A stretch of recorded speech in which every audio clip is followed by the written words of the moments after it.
Magandang araw po sa kanilang lahat. Happy Lord's Day po. Maligayang araw ng kalayaan sa mga tatay. Sa wakas, tayo po'y malaya na mula sa pagkakabihag ng ating mga labahin at mga plantsahin.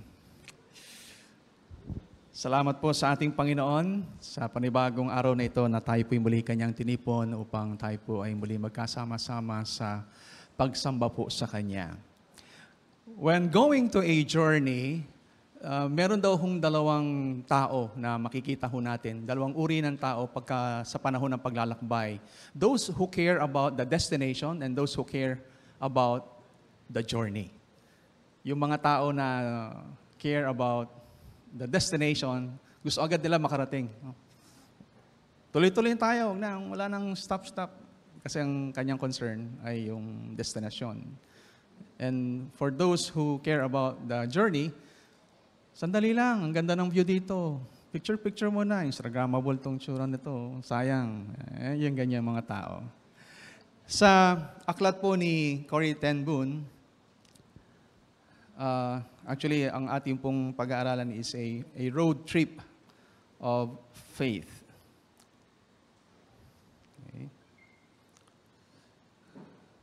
Meron pong aklat si Corrie ten Boom na may pamagat po na The Hiding Place. And doon po sa libro na yon ay inilahad niya ang kanyang kwento about, siya po yung naglulook forward sa kanyang first railway journey.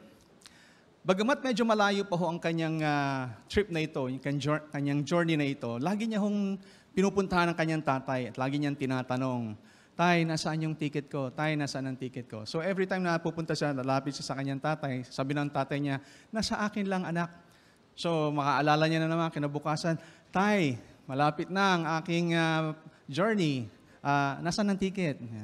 So sasagot ulit ang tatay niya, paulit-ulit, nasa akin lang yan anak. Okay.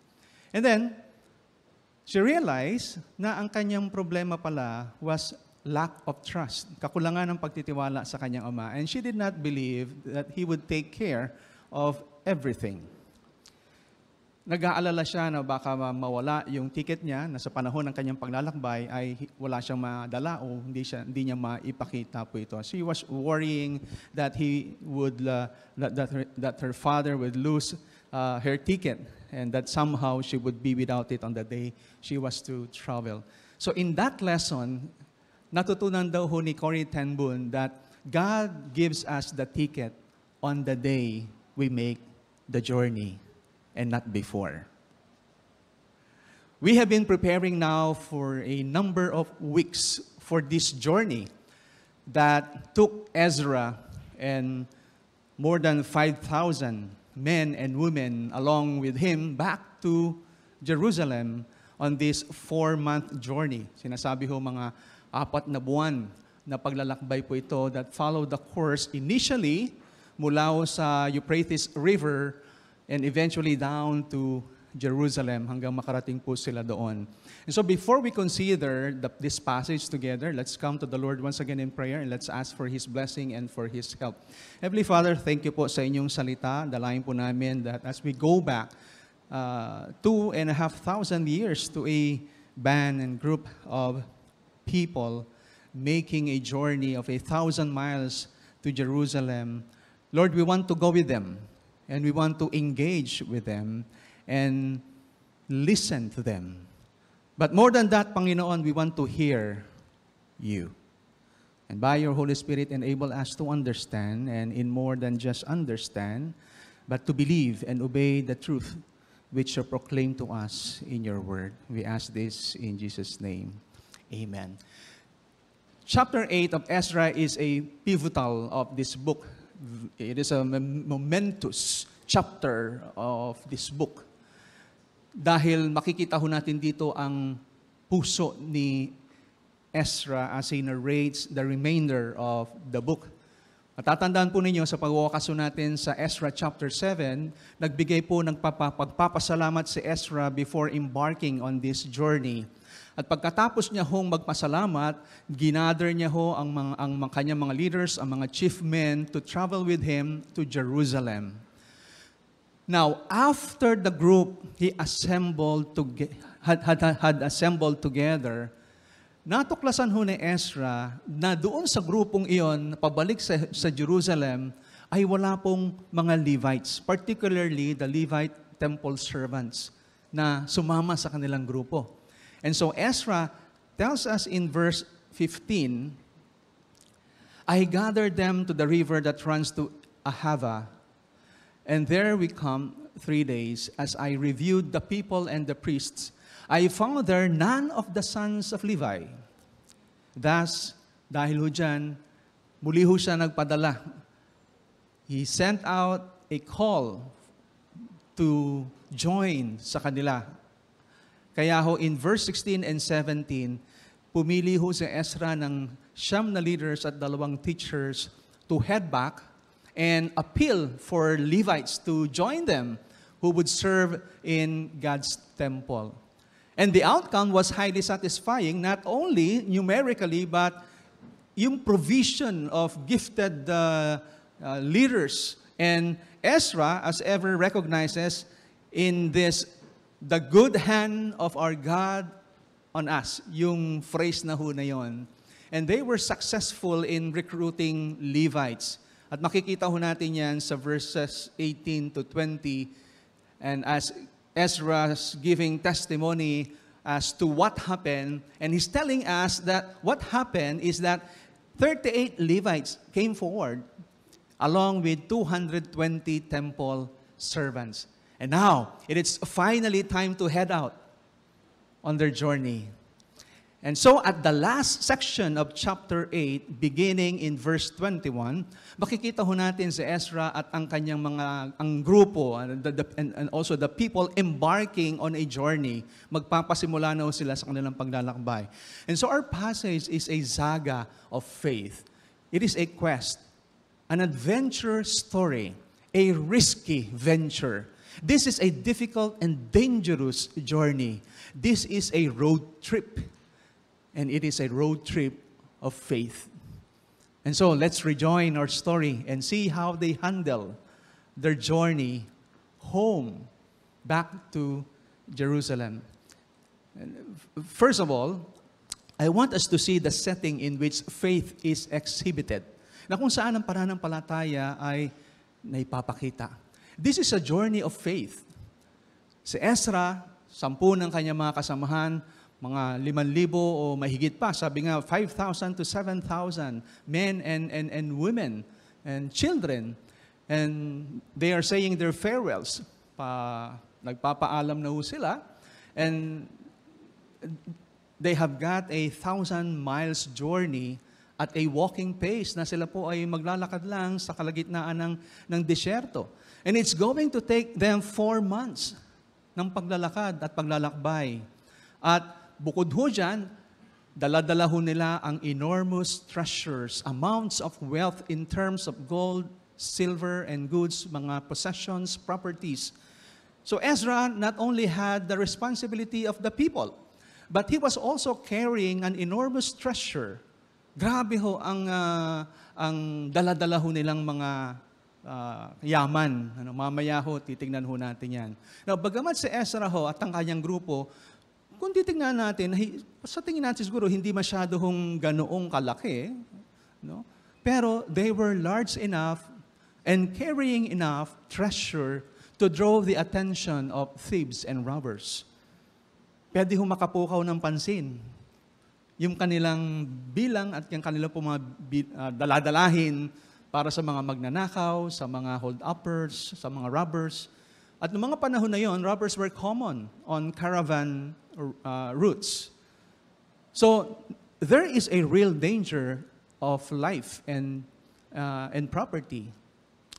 And because Ezra recognized the importance and seriousness of what he was about to do, he proclaimed a fast and prayed for God's protection. Yun ho ang kanyang pinoklama. Magkakaroon tayo ng pag-aayuno at mananalangin tayo. And so we see in verse 21, the proclamation of fasting. Yung kanina hong mapa, yung po yung layo ng kanilang paglalakbay na isasagawa.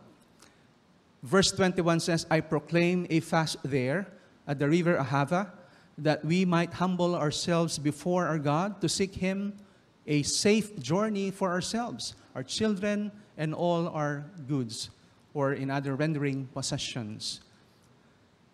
When we start off with prayer and fasting, we are empowered to stand, to hold firm to the promises of God, and be unwavering in our faith, even in the midst of the difficulty that yet lies ahead.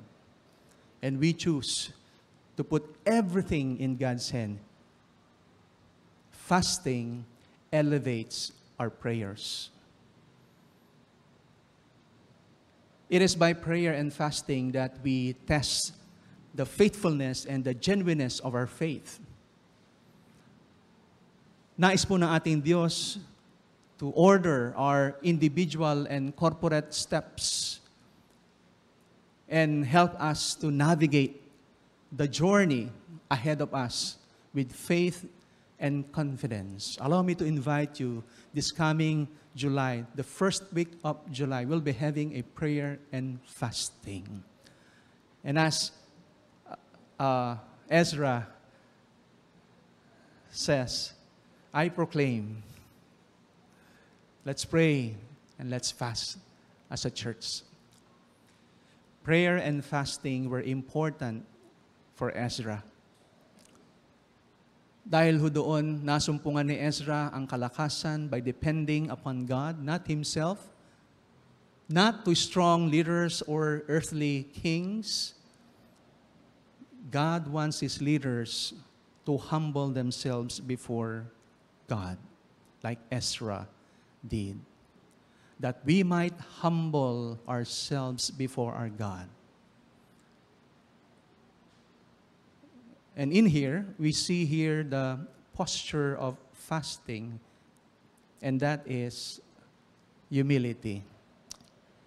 Ito ang conviction ni Ezra that the people needed a time of deliberate self-denial and a giving of themselves, pagbibigay ng kanilang buong sarili to nothing but prayer at hanapin ng Diyos, saliksikin ng Diyos, to seek God, to seek God's direction and guidance. You know, it is striking that despite his faith, naroon ang pananampalataya ni Ezra, but Ezra does not presume God's automatic protection. O kaya isipin niya that their group is invincible against the marauding or the robbing or raiding troops na maaring sumagupa sa kanila at ma-encounter nila. But rather, he calls everyone to humble themselves and pray for several days. Ang layunin po ni Ezra was to compel the Jews to depend upon God. Why did Ezra and the people fast? And we see that here, the purpose of fasting. And the last part of verse 21, to seek from Him a safe journey for ourselves, our children, and all our goods. To seek from Him a safe journey. That phrase is a reference to a direct road or a prosperous and impeded journey. Now, knowing the seriousness, yung kaseryosohan ng kanilang gagawin pong paglalakbay that lay ahead for Ezra and the people, he proclaimed or called for a refrain from the normal activities of their life in order to focus on the calling upon the Lord for safety and protection. Alam ni Ezra that he needed extra protection for this journey as there was a constant threat. Alam ho nila yan. May threat ng pagnanakaw, pangaharang sa kanila ng mga bandits, mainly because they were transporting many valuables. And Ezra then led the people as they sought to humble themselves before God through prayer and fasting to obtain His protection for the adults and children and their possessions. Napakaliwanag po kay Ezra. Ezra looked to God and not the earthly king to guide them safely home.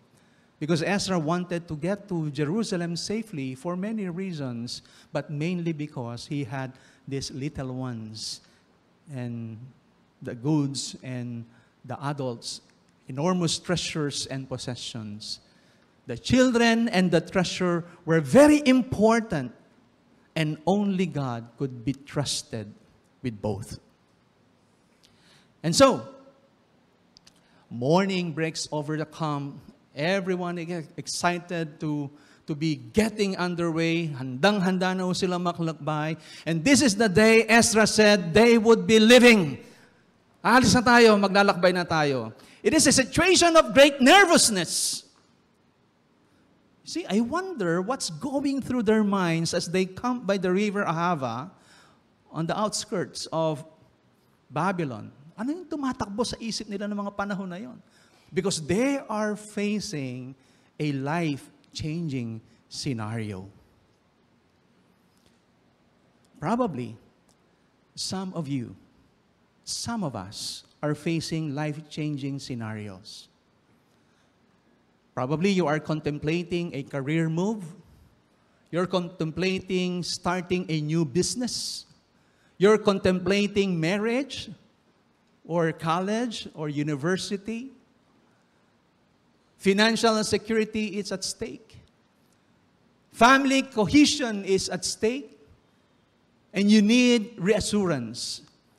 And you want to know above everything else that God is in this. Pagdating ho sa mga sitwasyon na yan, para mga life-changing scenarios ng buhay natin, it is very tempting to trust our own wisdom and travel through life without stopping and seeking God's guidance. Napakadali. Maybe you are confident that you can make it in life without stopping and seeking God's help and guidance. Mga kapatid, especially to all our fathers. You know, as we study the book of this chapter of Ezra, to all our fathers, happy Father's Day. We can glean many insights and learnings from our study this morning as a father. And so mga kapatid, especially to all the fathers who are here this morning, think about your little ones and your goods, your possessions, your treasure. Think about the dangers and the difficulties that life can bring. Is it asking too much for you to follow Ezra's example and renounce your dependence upon anyone and anything but God? And you know what? This is the context where faith is going to be exhibited. Dito ho natin ngayon maipapakita ang ating pananampalataya sa mga ganyang eksena ng buhay natin, sa mga ganyang senaryo ng buhay natin, sa ganyang mga sirkumstansya at sitwasyon, kalagayan ng ating buhay. Second, I want to see the surety which faith emphasizes. Ano ang binibigyang diin nito sa ating pananampalataya? I'm talking about what Ezra said to King Artaxerxes.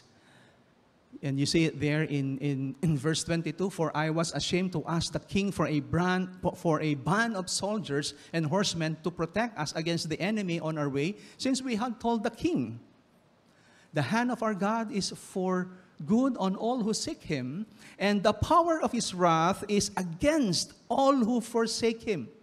And so we see here the rejecting dependence on human means. Surely Ezra have asked for protection. Pwede naman siyang humingi ng proteksyon sa hari.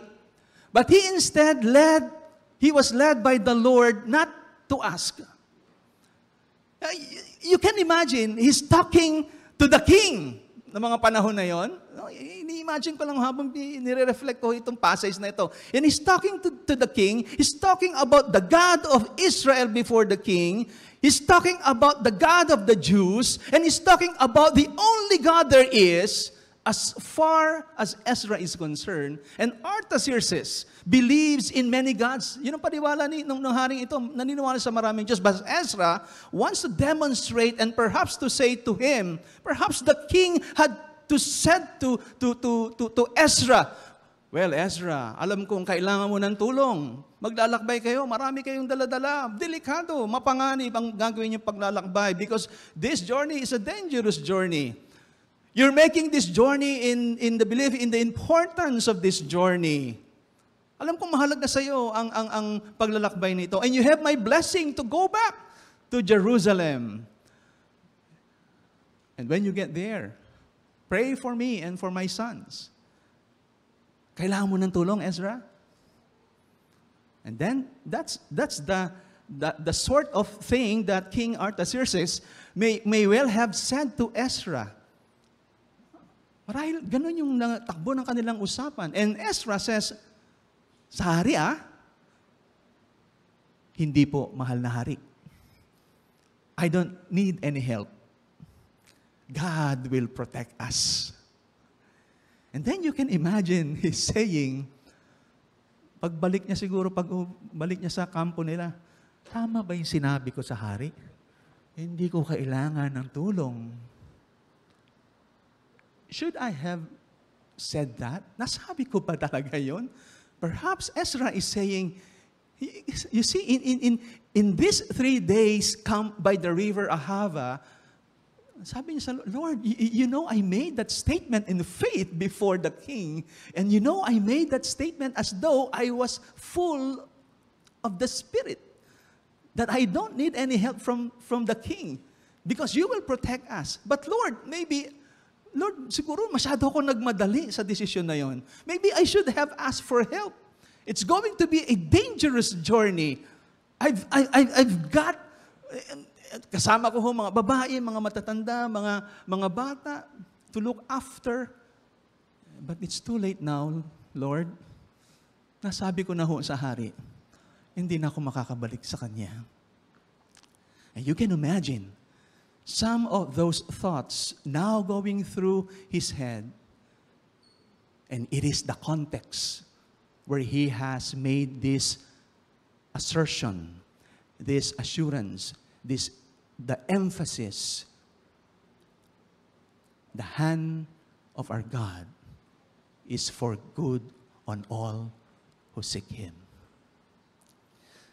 At dahil dyan, Ezra was ashamed to ask for a military escort for protection because he had told the king that his God takes care of those who seek Him and show His anger to those who forsake Him. In other words, in the face of that pagan king, Ezra and God's people were trying to bear witness to God's power, to God's love, and God's justice. And you've got to admire Ezra. You've got to admire him for saying before the king. You've got to admire his assurance in the power of God. He believes God is powerful. He believes God is sovereign. And he's carrying this great burden of responsibility, and he's saying before the king, God is going to protect us all the way. You see, they're only relying on faith in God. How about us, Father? We've got to admire Ezra. Meron ba tayong ganitong pananampalataya na ipapakita natin sa ating mga pamilya, sa ating mga anak? You know, Ezra's words to the king should not be taken as bragging or boasting in his faith. Hindi nagmamayabang sa Ezra na sabihin niya yon sa hari. By not asking Artaxerxes, the king, for a military escort, Ezra was demonstrating great trust and dependence upon God. Ezra had such confidence in the Lord to protect and to provide. He simply stated to the king what he believed God was able to do, and then confident enough to prove it.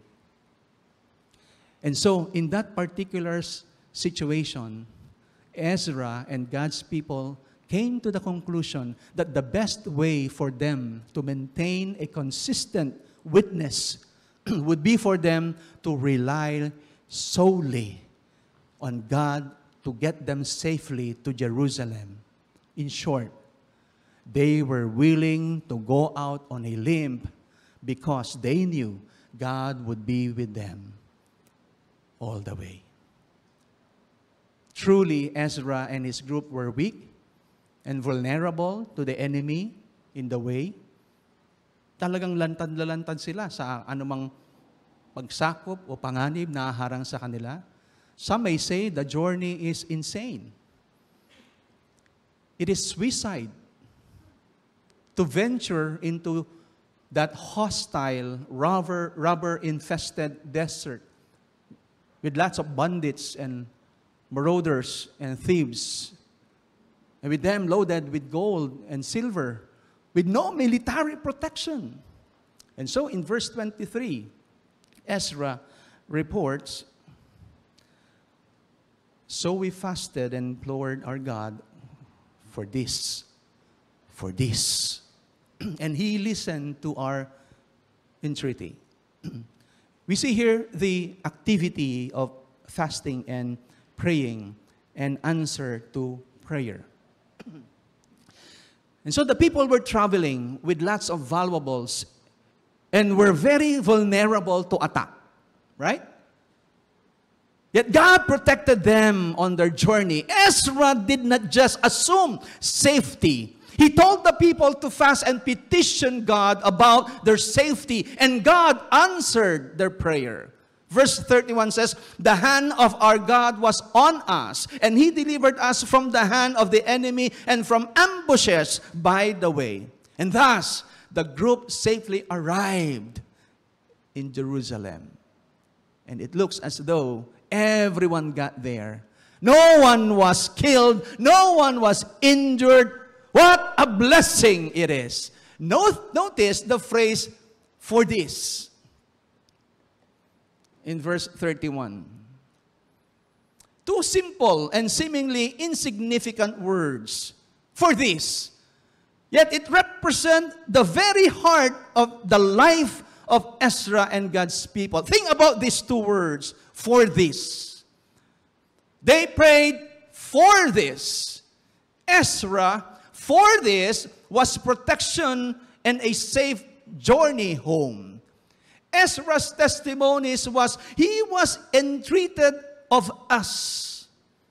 Ezra simply said, God heard and He listened.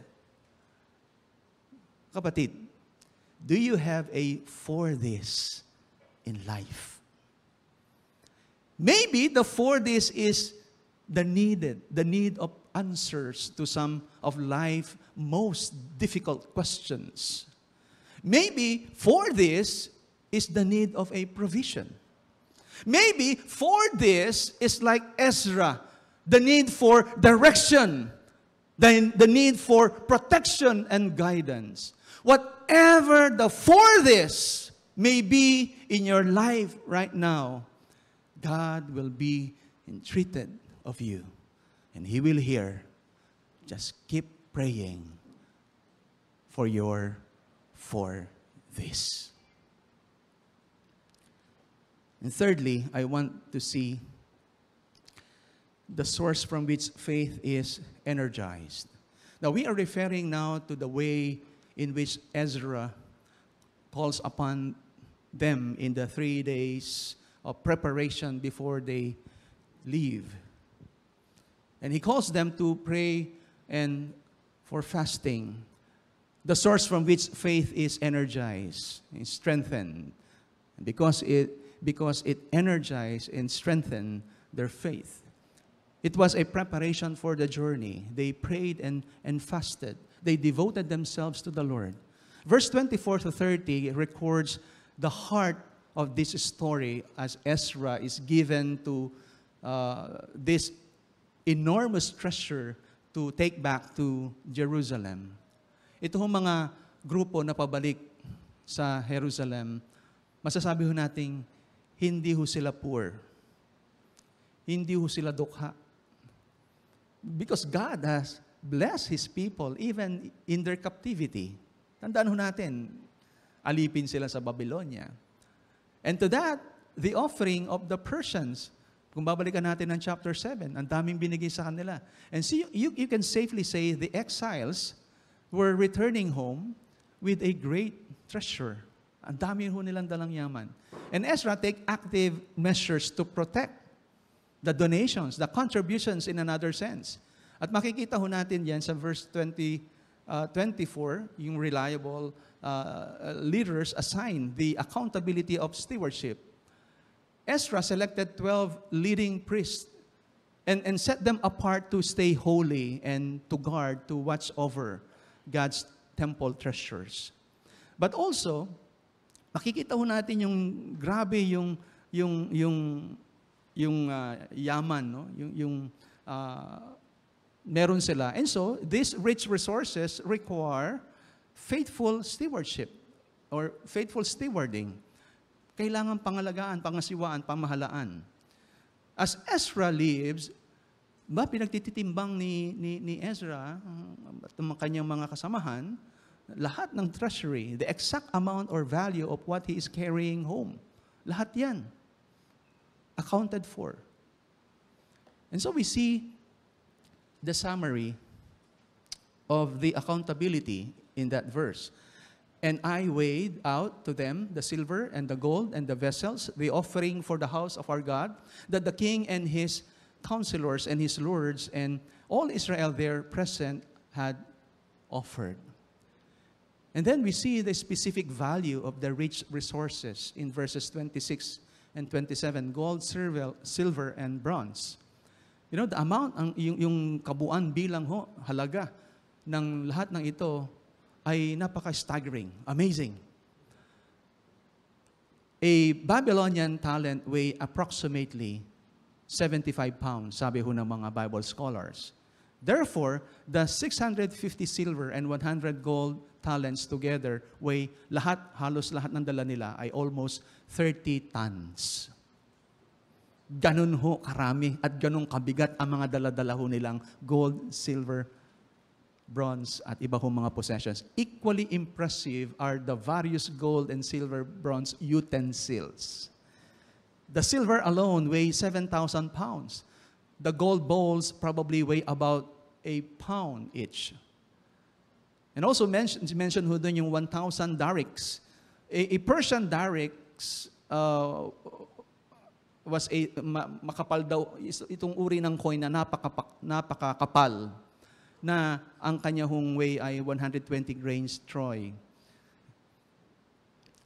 But did you notice what he said in verse 28 about the people to whom all this wealth was entrusted? Napansin niyo yung sinabi niya? It was not just the gifts that were holy, set apart for Lord's use. No. Ezra said that all of them were holy to the Lord as well. And so we see here the recognition of the valuable resources to the Lord's service. I said to them, you are holy to the Lord, and the vessels are holy, and the silver and the gold are a free will offering to the Lord, the God of your fathers. Pansinin po natin the emphasis on the need for the dedication of valuable resources. The people, the temple treasures, and the free will offerings of silver and gold. And this is holiness. This holiness didn't just apply to the priests. For did you notice how all the people celebrated their arrival in Jerusalem? It wasn't just the priests that offered up sacrifices to God. Those offerings were made on behalf of all the people of Israel. And as all the people burn up those animals in fire on the altar, and as the smoke ascended into the sky, it was their way of saying that all they were and all they had belonged, all they have belonged to God, that they were holy, that they were set apart for God. Also in verse 29, we see the emphasis on the need for watchful stewardship and faithful accounting. Ezra said, guard them, keep them until you weigh them before the chief priests and Levites and the heads of fathers' houses in Israel at Jerusalem, within the chambers of the house of the Lord. And for that reason, responsibility of stewardship must be accepted and accomplished. And so, the priests and the Levites accepted the task in verse 30. They willingly accepted, tinanggap po nila ang responsibilidad na ito, making adherence to the law of Moses their own purpose. It was not just a burdensome job for them that they had to do, but a means of serving God to His name would be glorified through their efforts. What a great example of having other faithful servants step up and take ownership of the responsibility of protecting what belongs to God.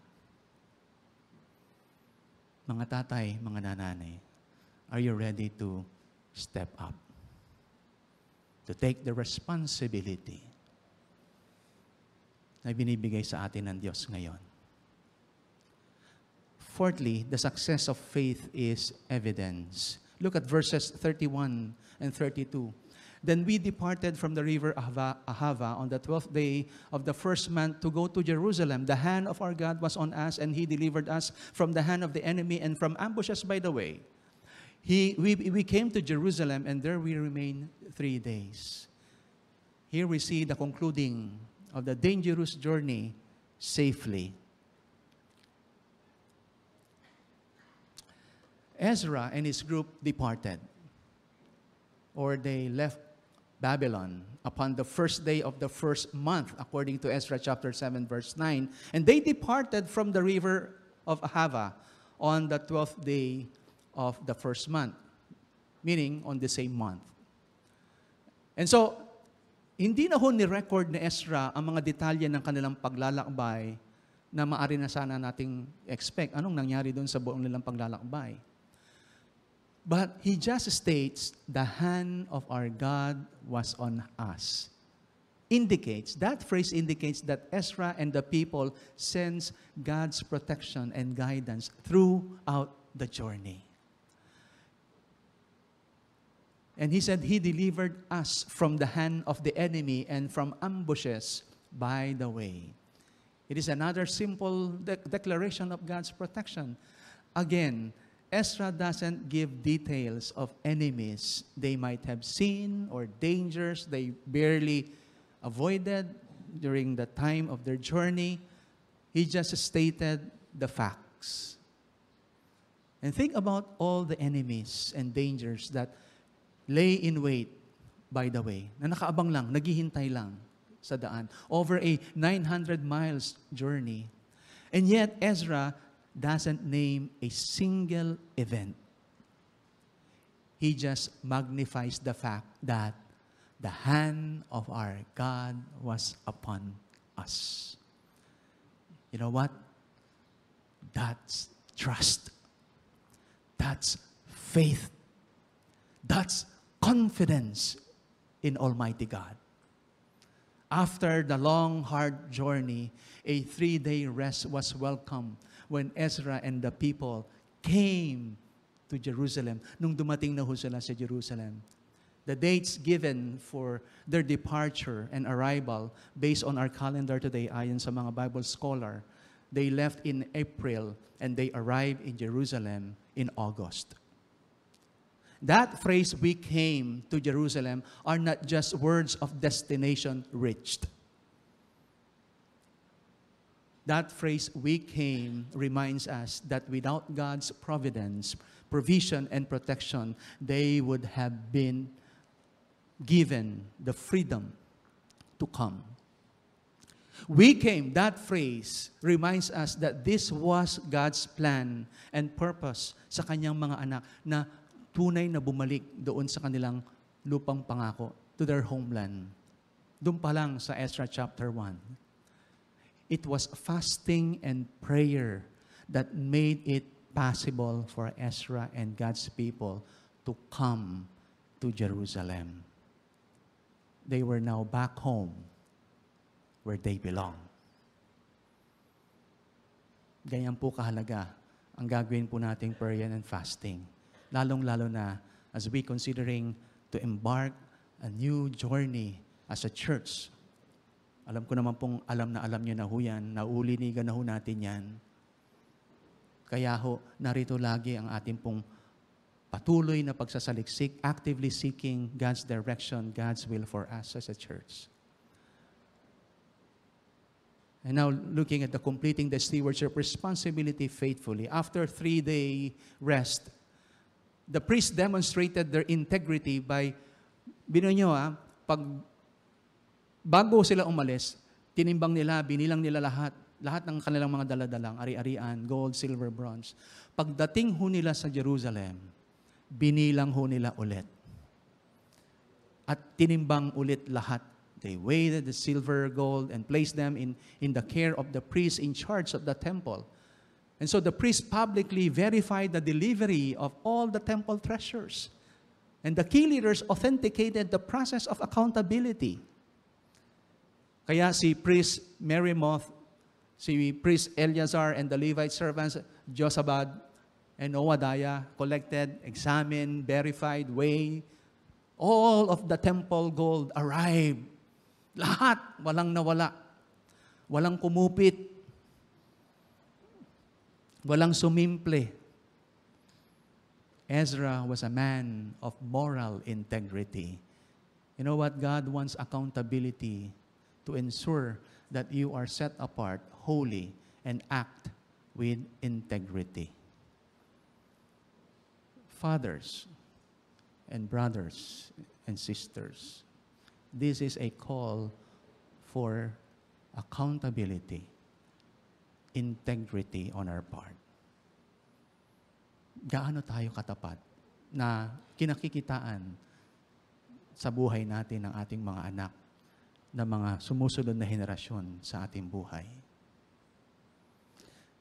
And fifthly, the satisfaction of faith is expressed. Worshiping God, this is the expression of that faith. As soon as they got back to Jerusalem, rested and accounted for the items for the temple, they offered sacrifices to the Lord. They worshiped God. They offered sacrifices. The sin offerings availed as an atonement for the sins of Israel. And the burnt offerings typified the surrender of the entire nation to the service of the Lord. You know, the whole aim of this arduous undertaking of moving more than 5,000 to 7,000 people around 900 miles desert was to worship God by offering sacrifices at His temple in Jerusalem. Our chapter repeats the phrase, the house of God, 6 times in reference to the temple alone in our chapter 8, verses 17, 25, 29, 30, 33, and 36. That phrase, the house of God, lagi ho yung minimension. Worshipping God at His house was so important to these exiles that they were willing to suffer hardship, danger, and great inconvenience to move back to Israel, to move back to Jerusalem. Now in verse 36, we see the working for God and for the people. It says, they also delivered the king's commissions to the king's satraps and to the governors of the province beyond the river, and they aided the people and the house of God. You see, these men and women and houses and families were giving themselves to the Lord. They had come back for one purpose, and for one purpose only, to serve the Lord with all their hearts.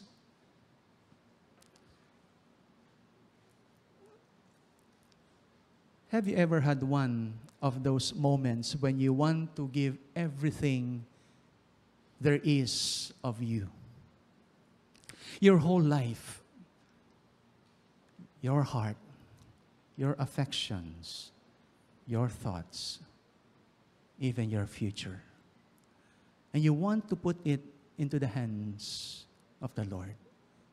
And you say to the Lord, I want you to have everything there is of me. Have you ever felt that? Oh Lord, I put it to you. That's what these men and women are doing here when they come back to Jerusalem. They give themselves wholly to the Lord. Buong buo. You know, that's what God wants from us. From you. From you. From you. And from me. That we be in the Lord's service moment by moment. And so as we work towards a goal, in front of us for the coming years, we are facing, or we will be facing, a gigantic goal. A very huge goal. Alam na alam ho natin yan. Pinag-uusapan na ho natin yan about the building project. And you know what? It is so important that we look not to our own efforts, but to the Lord.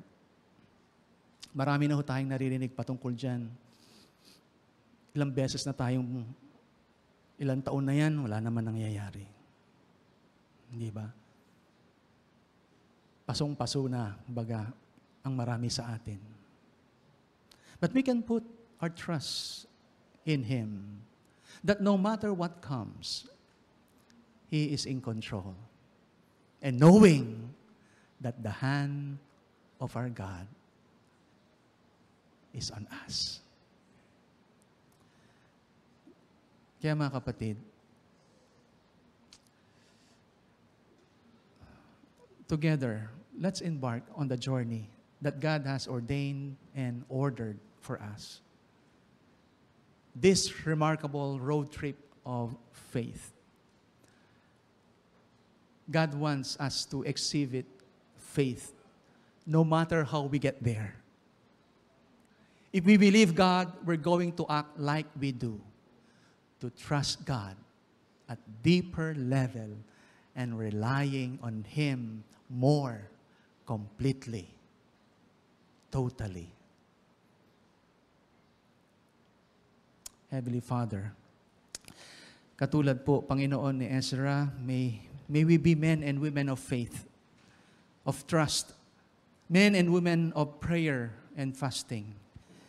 Those that know and seek after you, those that are wise, those that have godly confidence, those that are humble, those that are morally upright, those that exhibit integrity, accountability. Lord, you are our high priest and intercessor, and with us, with each step of our journey, providing protection, grace, mercy, and whatever we need, Panginoon. Give us discernment so that we know when to pray and when to fast. As you protect and provide, may we be careful to give you thanks, worship, like Ezra did. We worship you and glorify you. In Jesus' name, amen.